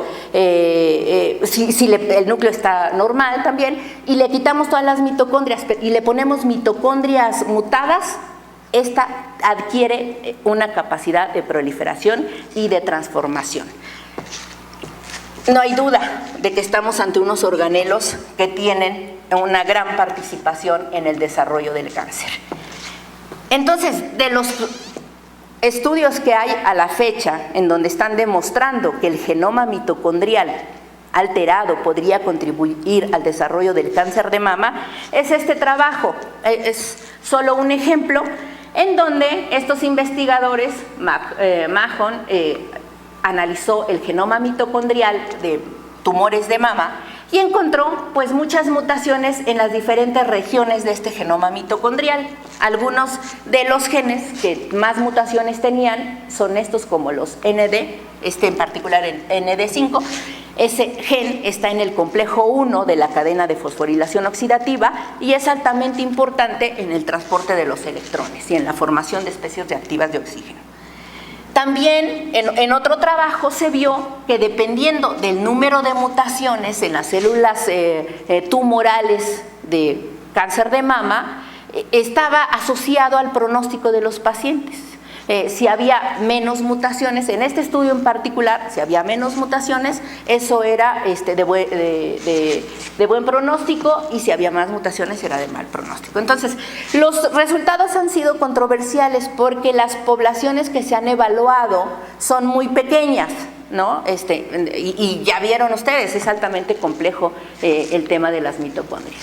Entonces, ¿por qué nosotros decidimos estudiar particularmente a las mitocondrias en cáncer de mama? Pues ya lo comentaba ayer el doctor Villegas. Esta es una de las razones más poderosas que nos hizo pensar que las mitocondrias podrían estar contribuyendo al desarrollo de cáncer de mama en nuestro país: la edad de presentación de los pacientes. También tenemos un porcentaje muy alto de mujeres que desarrollan cáncer de mama antes de los 40 años. Nosotros queremos entender qué está pasando con las mitocondrias en el cáncer de mama, cómo están induciendo, si ellas son las que inducen el desarrollo de la enfermedad o si ellas, una vez establecida la enfermedad, promueven la enfermedad, y si es así, cómo poder usar esa información para encontrar alternativas terapéuticas, ¿no? Pero por otro lado, si nosotros pudiéramos contribuir con herramientas que nos indicaran de manera muy temprana la presencia de un evento neoplásico, eso sería fundamental, sería valiosísimo. Y aún más, si pudiéramos predecir qué mujeres pueden desarrollar cáncer sin que tengan ningún síntoma. Ayer la doctora Rubalcaba decía, la autoexploración es fundamental. Desafortunadamente, tanto la autoexploración como la mastografía, pues tienen sus limitaciones, porque esto se detecta, podemos detectar al tumor cuando ya está instalado, ¿verdad? Pero si nosotros encontráramos alguna herramienta que pudiera decir, estas mujeres tienen mucho mayor riesgo, o aguas, aquí está pasando algo en la mama, o no sabemos cuáles son el abordaje que vamos a tener después, ¿no? Pero esa información podría ser altamente útil. Entonces también, pues ahí es en donde queremos contribuir. Esto es súper claro, no sabemos, ayer nos comentaban que si nos enseñaran a autoexplorarnos desde muy pequeñas, nos conoceríamos mejor y podríamos identificar más tempranamente la presencia de los tumores, pero nosotros queremos ir un poquito más allá. Hay un estudio, cuando nosotros planteamos este proyecto, y eso tuvimos la fortuna de integrarnos al equipo del doctor Alfredo Hidalgo a finales del 2015, y por eso abordamos este tema tan interesante y tan fascinante. Y bueno, cuando nosotros pues dijimos, vamos a estudiar a la mitocondria por todo lo que les he comentado, ¿no? Pero durante ese tiempo sale un estudio de una población de aproximadamente 2,000 individuos que fueron seguidos a lo largo de 5 años, y encontraron en ese trabajo que 3 años antes de que se diagnosticara el cáncer de mama en las pacientes, ya había variaciones en el número de copias del genoma mitocondrial en sangre periférica de las pacientes. ¿Sangre periférica? ¿Cómo? Todavía no está la enfermedad. Cuando ya está la enfermedad, uno puede encontrar cosas en la sangre periférica, pues porque probablemente las células tumorales estén, cuando se degradan, cuando se mueren, se van algunos fragmentos de DNA a la circulación, o si ya está muy avanzada la enfermedad, algunas células tumorales pueden salir y entrar al torrente circulatorio y uno los puede detectar, ¿verdad? Pero si todavía no está la enfermedad en sangre periférica, ¿ya estamos viendo algo? Bueno, entonces esa fue una cosa que nos llamó muchísimo la atención, ¿verdad? Y así que nosotros al inicio del proyecto queríamos entender cuáles eran las características del genoma mitocondrial en los tumores de mama. Nuestro abordaje fue muy sencillo en su diseño, pero pues Carlos, que es el estudiante de doctorado, el más involucrado en este proyecto, tuvo muchísimos retos bioinformáticos para el análisis de los datos. Por la heteroplasmia, una de las variables, porque no habían algoritmos bioinformáticos que nos ayudaran a analizar el genoma mitocondrial. Entonces, pues tuvo que implementar casi todo, ¿no? Y bueno, ya, tristemente, hace un año ya salió uno y está súper libre. Pero bueno, así pasa, lo que decía la doctora Romero, pues a veces se acaban los recursos económicos o humanos, también nos hace falta apoyo, y bueno, vamos un poquito más lento. Pero aquí lo que les quiero comentar es que este abordaje fue sencillo. Tomamos muestras del biobanco del Laboratorio de Genómica del Cáncer, que ya tenía pues muchos años trabajando, como lo han escuchado, muestras de tumores y también muestras de sangre periférica de la misma paciente. ¿Por qué de la misma paciente? Pues porque ya saben ustedes que las células tumorales van adquiriendo sus propias características, y nosotros queríamos saber cuál de esas eran propias del tumor y cuáles eran propias del individuo, ¿no? Entonces, a veces se utiliza tejido sano que rodea al tumor, pero nosotros no teníamos acceso a ello, así que propusimos la sangre periférica como una alternativa de análisis, y con el conocimiento que ya teníamos sobre los trabajos que se habían realizado. ¿Qué encontramos?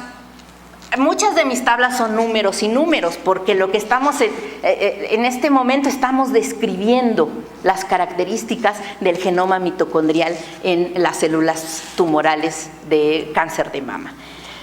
Y hay muchas preguntas biológicas que no podemos responder todavía y que necesitamos muchas manos más y muchos recursos más para saber cómo están funcionando. Entonces, lo primero que vimos es que la sangre, el comportamiento de la sangre de las pacientes con respecto al tumor eran muy parecidas. Mismo número de variantes, el número de mutaciones por kilobase era muy parecida, el número de variantes entre el rango entre la sangre periférica y el tumor también muy parecidas, el tipo de variantes pues también muy parecidas. Dijimos, chin, pues o algo estamos haciendo mal o nuestra pregunta de investigación como que no va por ahí, ¿verdad? Bueno, ok, se parecen, sí, pero ¿serán iguales? O sea, están en números, se parecen, pero ¿serán iguales? Y entonces nosotros vimos cuáles eran comunes en la sangre periférica y en el tumor, que estas pues son las que han sido heredadas, ¿verdad? Cuáles son únicas del tumor, que estas se han adquirido a lo largo del proceso de transformación, y estas son relevantes. ¿Por qué? Porque alguna de ellas podría ser útil para seguir a las pacientes. Suponemos que la paciente podría tener una recaída. Si nosotros encontráramos aquí alguna mutación, a estos los denominamos mutaciones. Si nosotros encontráramos aquí alguna mutación que fuera común en las pacientes con cáncer de mama, pues pensando en esta posibilidad de que las células tumorales o el DNA mitocondrial esté en circulación, nosotros podríamos buscar a esa mutación en sangre periférica y ver cómo evoluciona la paciente. Si no lo encontramos, pues pensamos que estará bien, y si lo encontramos, pensaremos en que ya está reincidiendo el cáncer. Entonces, por eso era muy importante para nosotros, pero otras que eran súper importantes eran estas que se comparten entre la sangre periférica y el tumor, porque estas eran variantes heredadas. ¿Y por qué eran importantes para nosotros? Aparentemente, bueno, pues si es lo mismo, es la misma paciente, puede no ser importante, pero lo vimos, sabemos que el porcentaje con la que aparecen estas variantes podría tener alguna implicación. Encontramos que algunos tumores no tienen mutaciones en el genoma mitocondrial. El número de pacientes que tenemos ahorita es muy poquito y no podemos ver cuáles son sus implicaciones en la sobrevida del paciente. Pero esto se parece a lo que ya se había reportado en otros grupos étnicos. Bueno, aquí solamente les estoy mostrando la estructura del genoma mitocondrial y un histograma con el número de mutaciones por gen. Los colores están representando los complejos. Por ejemplo, aquí pues este es del complejo 1, aquí están los genes ND y NDL y otros, ¿no? Como el complejo 3, el complejo 4 y el complejo 5. ¿Qué vimos con esto? Aquí cada puntito representa la presencia de una variante. Quiero que quede súper claro que mutación son aquellos cambios en el genoma mitocondrial que están solamente en las células tumorales. Y denominamos variantes germinales aquellas que estaban tanto en las células sanas como en las células tumorales. Entonces, lo único que quiero con este gráfico es llamar su atención en aspectos como que algunas regiones del genoma mitocondrial no tienen ni una sola mutación. Y estos genes son los RNAs de transferencia.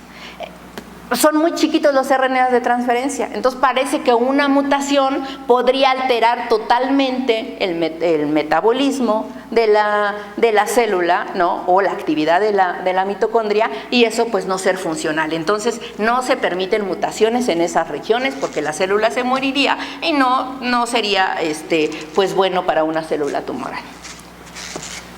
Entonces, También vimos, ¿y de qué tipo son estas mutaciones? Pues bueno, algunas cambian el aminoácido para el que se codifica, otras generan codones de paro, hay de lesiones, hay otras que son importantes para la replicación del DNA, para, les comentaba, los RNA ribosomales, los de transferencia y algunas otras variantes que estaban en las regiones reguladoras del genoma mitocondrial.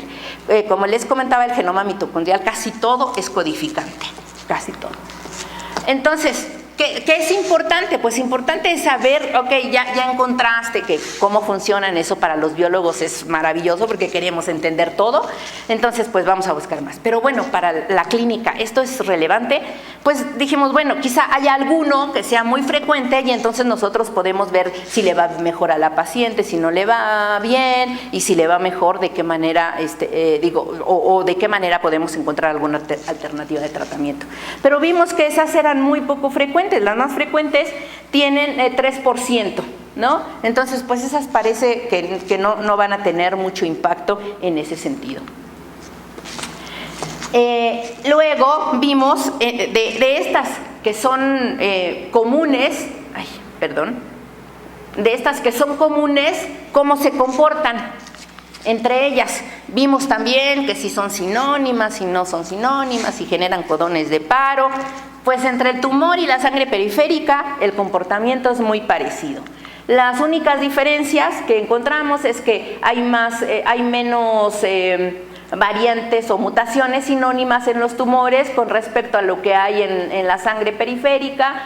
También vimos que hay algunas que generan cambios en el aminoácido para el que se codifica, pero en general son muy parecidas.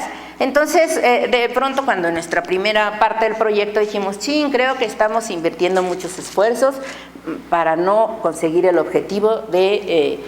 sí estábamos generando conocimiento, esto también es importante, pero nosotros queríamos ver si había algo diferente que nos ayudara a contribuir al área clínica, ¿no? Y algo que nos llamó la atención son muy parecidos en sus funciones, en sus números, pero en su porcentaje. También son parecidas lo que hay en la sangre periférica con respecto a lo que hay en el tumor. Y encontramos que sí hay diferencias. Este gráfico está mostrando el porcentaje de la mutación en sangre periférica y contrastándolo con lo que hay en el tumor del mismo paciente. Aquí cada cuadrito representa una mutación y estamos hablando del mismo paciente. Encontramos algunos que pues no había tantas diferencias, pero había otras mutaciones que sí, que en los tumores son altamente diversos. Los pacientes que presentaban esta mutación tenían porcentajes muy distintos. Pero una cosa que nos llamó muchísimo la atención es que había algunas variantes que en sangre periférica del paciente era mucho más bajo comparado a lo que había en el tumor del mismo paciente. Vean ustedes en estos dos ejemplos, aquí hay una clara diferencia. Y si hacemos este zoom, nosotros podemos verlo mejor. Y este es un ejemplo. El cambio de una base por otra genera un aminoácido distinto. La célula sana, aquí en esta posición, debe tener una prolina, pero en la célula tumoral tiene una serina, ¿no? Es muy diferente. La prolina es una proteína altamente relevante para mantener la estructura y la forma de las proteínas. Entonces parece un impacto menor, pero no sabemos en términos biológicos qué significa esto. Lo único es que estamos viendo que en el tumor algunas de las variantes que están en sangre periférica o que están en los tejidos sanos, suponemos, se están seleccionando. ¿Y por qué se están seleccionando? Porque quizá confiera ventajas adaptativas a la célula para seguir proliferando, ¿sí? Y algunas variantes también pues hemos encontrado que han desaparecido. También vimos que había, no mencioné acá atrás, pero por ejemplo está en una región reguladora y no sabemos si las mutaciones que están en regiones reguladoras modifican o no el número de copias del genoma mitocondrial y también el número de mitocondrias por célula. Pero suponemos, bueno, ya hay algunos datos en donde el número de copias se ha evaluado y se ha visto que hay diferencias, ¿no? Y entonces nosotros quisimos ver si también había cambios en el número de copias del genoma mitocondrial entre células sanas con las células tumorales. ¿Y qué encontramos? Que sí, que hay diferencias en el número de copias, hay más número de copias de genoma mitocondrial en las células tumorales con respecto a lo que hay en la sangre. Y lo más interesante es que cuando nosotros hicimos un análisis de correlación entre la sangre periférica con lo que estábamos encontrando en el tumor, la correlación es enorme. Es decir, que aunque nosotros tengamos menos número de copias en sangre periférica, en tumor, si aumenta el número de copias, va a haber una relación proporcional. Entonces, esto nos estaba diciendo de que la sangre periférica de nuestras pacientes sí nos está dando información o nos podría sugerir, ¿verdad?, de lo que está pasando en el tumor. Esa era una idea que teníamos, que podría, pues, tener muchos sesgos, pero pensábamos que por ahí podría ir. Y con todos los datos que ya teníamos sobre el comportamiento de las mutaciones, pues, ¿por qué se parece tanto la sangre del paciente al tumor? Podría ser porque pues es del mismo individuo, pero si vemos que hay un cambio en las células tumorales, por ejemplo, con respecto al número de copias, entonces pues algo está pasando ahí y quizá la sangre periférica sea una fuente de información para ver qué podría estar pasando en la mama. Así que, entonces, ¿cómo saber si eso era intrínseco al individuo y no asociado con la enfermedad? Pues la única manera que teníamos era la sangre periférica de las pacientes con cáncer de mama es igual al de las mujeres sanas. Si nuestra respuesta es sí, pues bueno, ya que tendríamos que cambiar de proyecto de investigación. ¿Y qué hicimos? Pues ahora tomamos muestras los datos de las pacientes ya los teníamos, pero ahora tomamos muestras de sangre periférica de mujeres sanas e hicimos el mismo proceso, analizamos el genoma mitocondrial. Encontramos que entre las mujeres sanas y las mujeres afectadas había diferencias en el número de mutaciones. Una cosa es tener en nuestro genoma mitocondrial 1000 mutaciones en todo el genoma mitocondrial, a tener las 1000 mutaciones en el gen NDL5, por ejemplo, ¿no? O en ND5. Entonces, eso, cuando tenemos todas las mutaciones en un solo gen, en una región pequeña, se llama número de mutaciones por kilobase, y cuando hablamos pues de cuántas mutaciones hay, son de todas las que están distribuidas en el genoma mitocondrial. Entonces vimos que había diferencias y que estas diferencias podrían significar riesgo para padecer cáncer de mama. Eso nos llamó la atención. Pero lo que más llamó la atención es esto, cuando vemos de qué tipo son estas variantes que están tanto en la sangre periférica como en el tumor. Cuando comparamos a los casos con los controles, vean ustedes, aquí todo lo que está resaltado con círculos significa que hay diferencias. Entonces, aquí en la sangre de los pacientes tenemos una alta proporción de mutaciones en el RNA ribosomal y en el RNA de transferencia, 48% de todas las mutaciones con respecto al 28% que hay en la sangre de las mujeres sanas. Las mutaciones que cambian los aminoácidos también lo tenemos en una proporción mucho más alta comparada con lo que hay en los sanos. Vean ustedes aquí la proporción de variantes sinónimas en los casos, tenemos mucho menos comparado con lo que hay en los controles, etc. Entonces sí hay diferencias entre las mujeres enfermas con cáncer de mama y las mujeres sanas en relación a las características del genoma mitocondrial en la sangre. ¿Cómo estamos viendo este fenómeno en la sangre en las mujeres con cáncer de mama? Esa es una pregunta que todavía no sabemos cómo responder. Aquí les muestro que en relación al número de mutaciones por gen, aquí no anoté los genes porque pues ha resultado interesante estos hallazgos que el INMEGEN está considerando si estos puede protegerlos. por eso están anotados así, pero en términos generales, pues lo que ustedes están viendo aquí es que hay diferencias en la tasa de mutaciones entre las mujeres sanas con respecto a las mujeres afectadas. El comportamiento es muy importante para muchos de los genes que hemos estado evaluando. Y también queríamos ver, hay algo que sea distintivo de las mujeres con cáncer de mama, que no están en las mujeres sanas y que lo podamos detectar en la sangre periférica de ellas. Por eso hicimos este mismo análisis. Y lo que encontramos, bueno, aquí primero les estoy mostrando algunas de las variantes que estaban compartidas. Estas, 205 que estaban compartidas entre sanas contra enfermas. Algunas de estas que son únicas en las poblaciones, ¿no? Como estas que son únicas, estas en particular, pues pueden estar asociadas a las características de cada individuo. Pero estas, cuando checamos cómo se comportaban estas que se comparten tanto en las pacientes sanas como en las pacientes afectadas, encontramos esto, que sí, en efecto esas se comparten, pero la frecuencia con la que las encontramos en la población sana con respecto a la población afectada es muy distinta. Vean ustedes en este primer ejemplo, una de las variantes en los sanos está en el 50% y en los controles está solamente en el 17%. Y esos nosotros pensamos que podrían esas variantes proteger al desarrollo del cáncer de mama. Esa es una sugerencia. Tenemos que hacer muchas más investigaciones para corroborar nuestra hipótesis.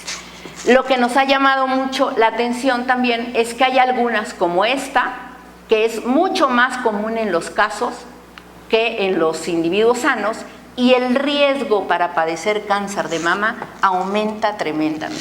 Ahora, eso es dependiente de la obesidad, de la lactancia, de la edad de primera gesta, etcétera. Eso no estos factores de riesgo conocido para cáncer de mama, eso no lo sabemos, ¿no? Porque todavía no hacemos ese análisis. Pero en los estudios de asociación, encontrar ORs de 10 no es común. Entonces, realmente esto, si nosotros logramos demostrar estos hallazgos, pues el encontrar a esta variante en una persona, si los escaneamos a todos, diríamos aguas porque su riesgo aumentado a estos otros parámetros quizá su riesgo es mucho mayor, ¿no? que cualquier otra persona. Entonces ese es uno de los datos importantes.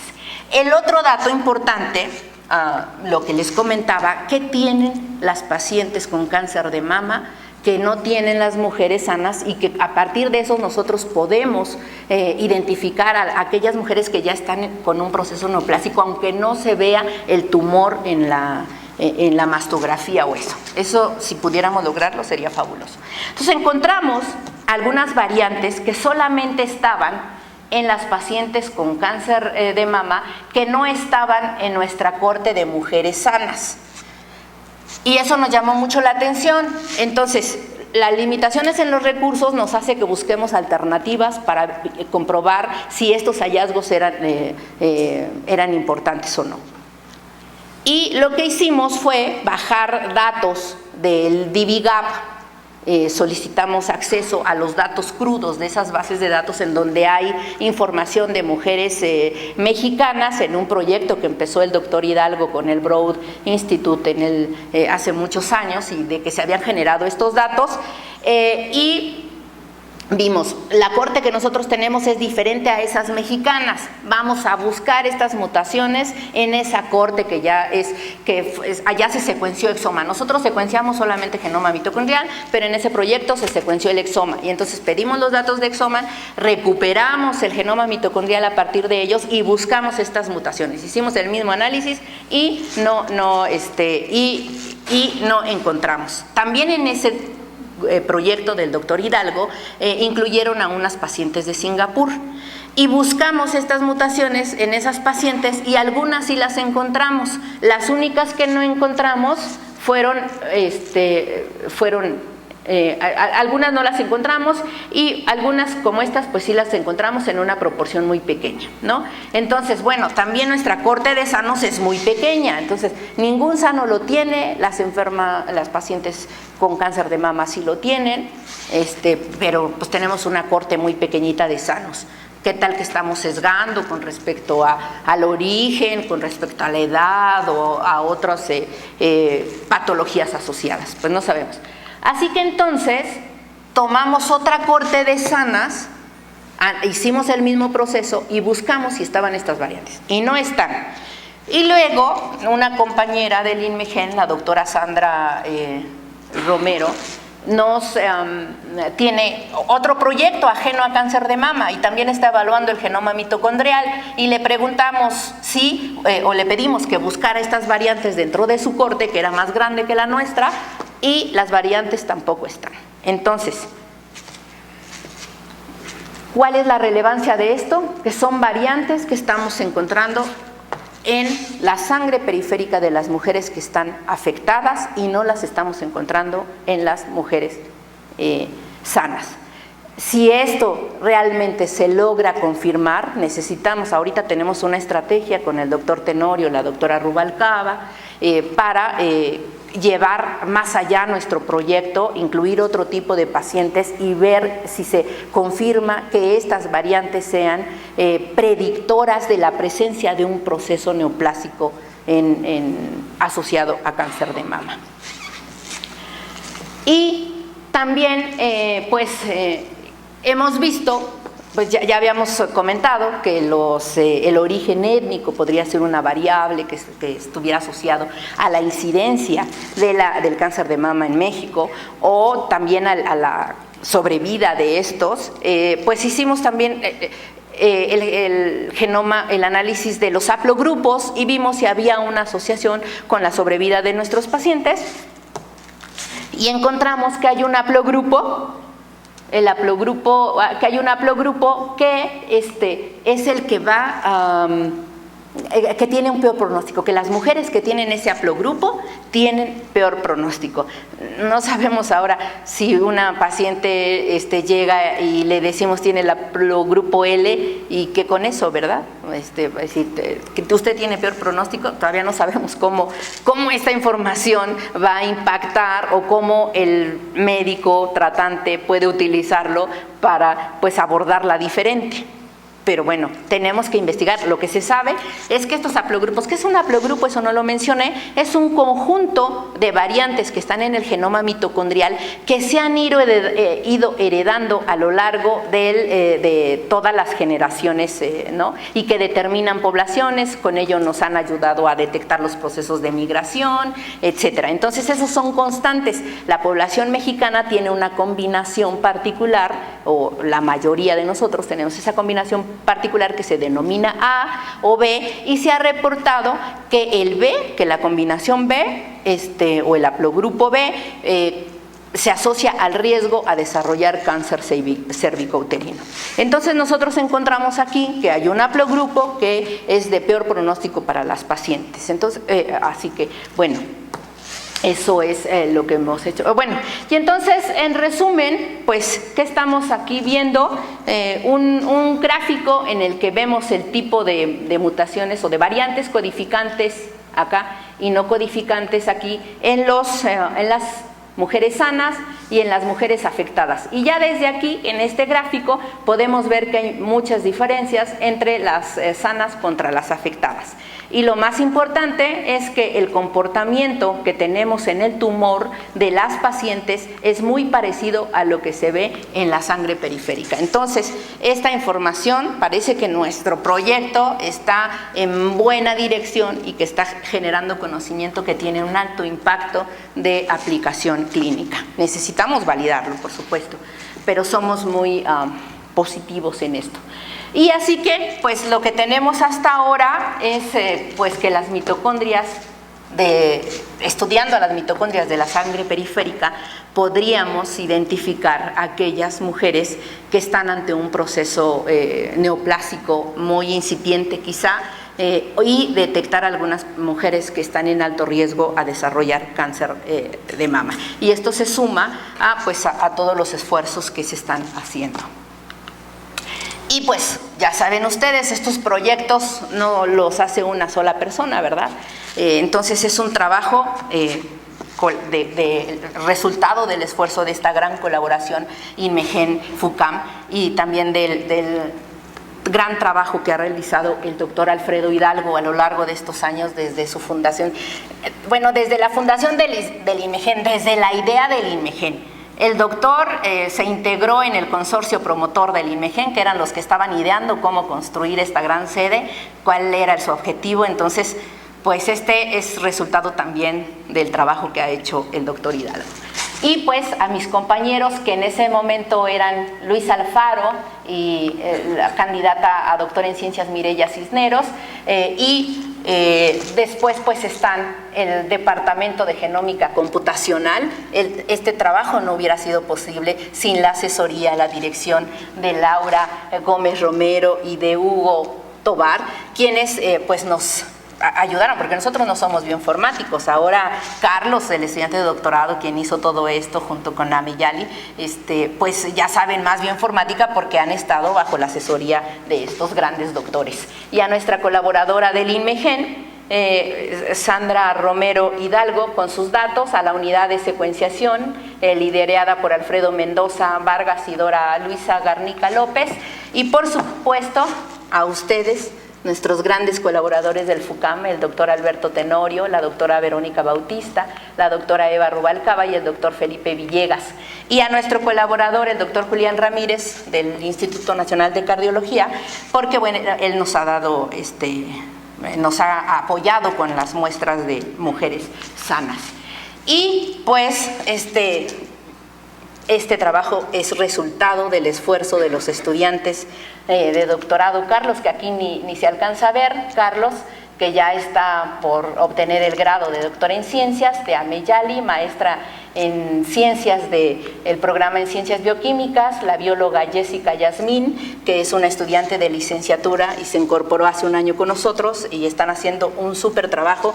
Todo este es el trabajo de Carlos, de AME, de otros estudiantes que ya se fueron, Diana Uanosta y Elías ya se fueron, y de todo mi equipo, de mis estudiantes, porque el equipo está formado solo por estudiantes. Aquí Diana Karen, Gabriela, Alan, Gina, Lisette y Mayra, todos ellos que hacen que el equipo funcione. Y bueno, creo que esto es todo. Agradezco muchísimo su atención. Y qué bueno que están aquí otra vez. Muchas gracias.